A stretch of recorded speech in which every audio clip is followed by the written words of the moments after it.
Boa noite a todos. Nós voltamos para dar continuidade à leitura comentada do livro As Dores da Alma. A gente já está chegando praticamente ao final do livro. Esse é o penúltimo capítulo, né? Esse livro é do Francisco do Espírito Santo Neto, ditado pelo Espírito Amédio. Além desse livro, é uma coleção que o autor traz para nós, né? O Espírito Amédio, utilizando esse médium, e o complemento desse As Dores da Alma são os prazeres da alma. E eu acho que é um livro muito interessante. Assim, eu não cheguei a ler, mas da mesma forma que ele trata das nossas dores, ele também traz para a gente, né, os prazeres que a nossa alma tem e pode ter. E isso é muito importante para nos lembrar que a existência não é feita só de dores. Nós passamos pelas dores, passamos pelas alegrias e colhemos o melhor delas, né? Sem apego, digamos assim. A experiência, ela nos ensina e a gente vai galgando um pouco mais para frente, um pouco mais de degrau. Então a gente carrega conosco aquele aprendizado, né? Mas sabendo que não precisamos estar ali apegado à dor em si, né? Ou ao prazer em si, mas sim aquilo que ele nos traz de bom ou de aprendizado, né? No capítulo de hoje, nós vamos falar sobre a dependência. Também o autor divide o tema em duas partes. A primeira parte, sobre a dependência, ele vai tratar um pouquinho mais sobre essa dependência nossa das coisas terrenas, o nosso apego às convenções sociais, às aparências, aquilo que é tido como normal ou padrão social em todas as áreas, né? E aí ele vai tratar um pouco disso, dessa dependência. Então vamos falar um pouquinho disso. Nessa primeira parte, ele começa dizendo o seguinte: as dificuldades do nosso desenvolvimento e crescimento espiritual se devem ao fato de que nem sempre conseguimos encontrar com facilidade nossa própria maneira de viver e evoluir. E aí um comentário, porque nós já vimos antes, né, em capítulos anteriores, que desde a infância nós somos conduzidos na vida, né? Claro, a gente tem ali os pais que cuidam de nós, que nos transmitem através do exemplo, da palavra, dos ensinamentos, um modo de comportamento, um modo de vida, né? Dentro daquilo que eles conhecem, acreditam, praticam, enfim. Isso é muito natural e instintivo dos pais.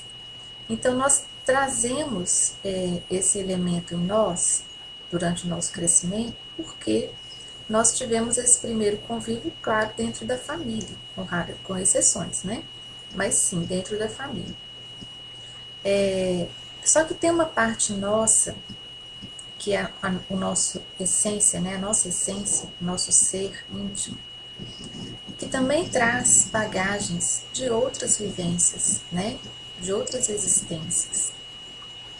E às vezes, esse ser que está dentro conflita com aquilo que está fora, que veio de fora para nós, né? Quando esse conflito acontece e há uma reflexão, somos ensinados a pensar, a medir, a refletir sobre as escolhas que temos, as vontades, né? Sobre aquilo que queremos, que não queremos. Quando nós somos levados a crescer refletindo, isso é muito saudável, porque nós vamos saber discernir aquilo que chega para nós, independente de onde venha, nós vamos saber filtrar aquilo e saber se de fato é aquilo que nós queremos, que nós nos identificamos, né? Então isso é muito saudável, só que é muito raro isso. é muito raro. Eu posso dizer sim que até hoje, até hoje eu conheci uma pessoa que leva a filha a sempre refletir em cada escolha que ela vai fazer. Nunca mais eu vi isso na minha vida. Nem contato com sala de aulas, com alunos, com familiares, com ninguém. Tudo, desde nova, a menina é levada a pensar: por que que eu quero, né? O que que está me trazendo de mensagem? Por que que isso me atrai? Por que que essa escolha é boa? O que que eu considero que é bom nela? O que que eu não considero? É levado a esse convite da reflexão. Isso é raríssimo. Por isso, ele trata aqui nesse capítulo da dependência nossa, dos costumes sociais, dos padrões da sociedade, das convenções, daquilo que foi embutido em nós. Seja na infância, dentro da família, no convívio social, na escola, no trabalho e vida fora. Porque é normal do ser humano que ele absorva, né, um pouco digamos assim, das particularidades daquele meio que ele está habitando. Só que nós temos que ter um filtro. E aí entra essa questão. Quando nós tiramos a nossa escolha e colocamos na mão desse meio social que escolhe por nós e que dita os padrões, né?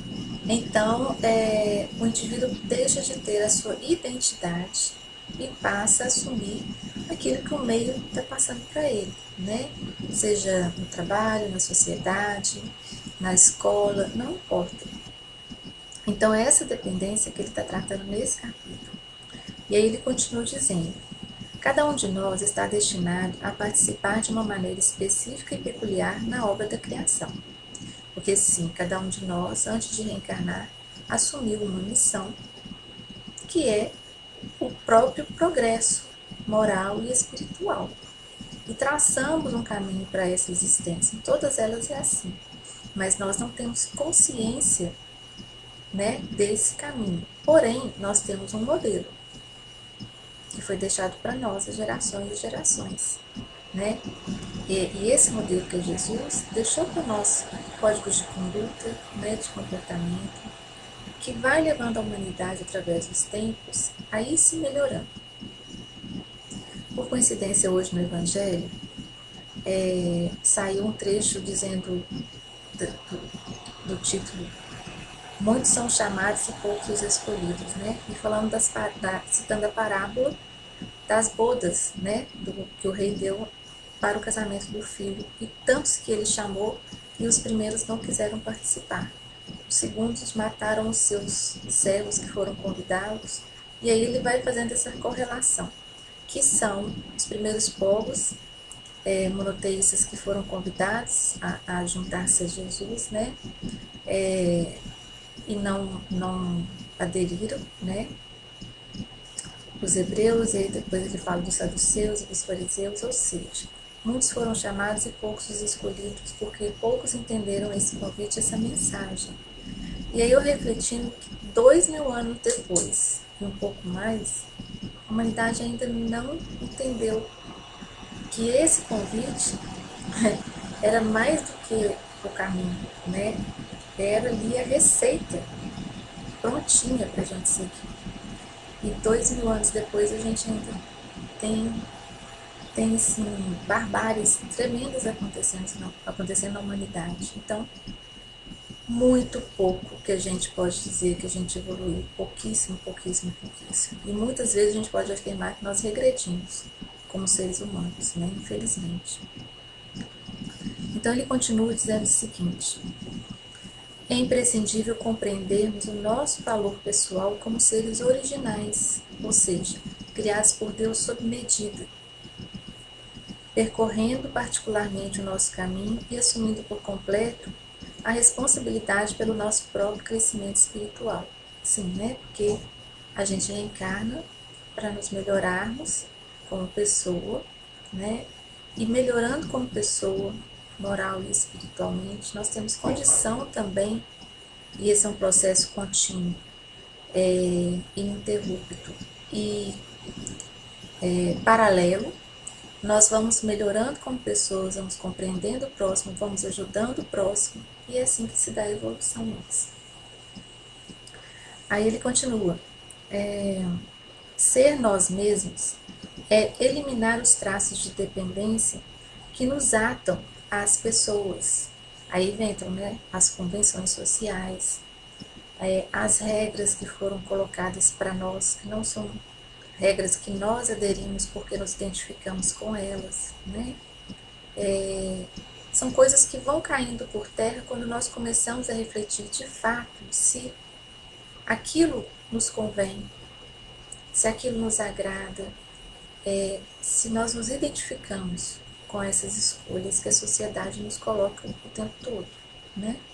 Então essa reflexão é importante para que a gente não seja aí mais um no rebanho, né? Bem provável que a voz vai falhar, viu, gente? Se falhar, vou ter que interromper o vídeo, porque a garganta não tá boa.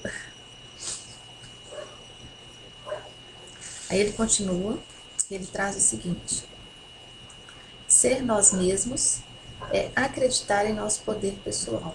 Porque o que acontece é que, muitas das vezes, no caso dessa dependência, e reiterando novamente, quando o autor trata dessas dores da alma, ele está falando dos excessos, né? Então, às vezes, essas dependências que nós temos em virtude dessa identificação com os padrões sociais que foram estabelecidos, mas que não é uma identificação verdadeira, ela nos desacredita, ela nos faz sentir e pensar que nós não somos capazes se não agirmos em conformidade com isso que foi estabelecido pelo meio em que nós estamos, né? Então o indivíduo desacredita de si mesmo. E isso não é verdadeiro. Todos nós somos seres potenciais, dotados de imensas possibilidades, de imensas potencialidades e muito capazes. Mas nós precisamos acreditar nisso, né? Como eu já falei, Deus é muito perfeito e a evolução é perfeita. Então, não nos cabe nem questionar isso. Nós somos seres potenciais. Todas essas potencialidades estão em nós. Basta que a gente olhe para dentro para reconhecê-las, né? Reconhecer as potencialidades, o que seria? Reconhecer primeiro que somos seres em evolução, estamos todos em aprendizado, né? A vida é aprendizado, que todas as experiências que nós passamos são vivências que nos ensinam muito, se nós sabemos olhar para elas dessa forma, né? Como já disse antes, né? O erro se torna um aprendizado. E se nós extrairmos esse aprendizado dele com leveza, sem nos agarrarmos ao erro, nós estamos progredindo dia a dia, né? É assim que a gente aprende. Mas é preciso acreditar no potencial que nós temos, isso é importante. Aí ele continua, né? Falando um pouquinho sobre a parábola da porta estreita, né? De Mateus. Entrai pela porta estreita, porque larga é a porta e espaçoso o caminho que nos leva à perdição. A porta estreita é estreita, né? Porque ainda não entendemos que, mesmo vivendo em comunidade, estaremos vivendo essencialmente com nós mesmos. Pois, para transpor essa porta, é preciso aprender a arte de ser. Então,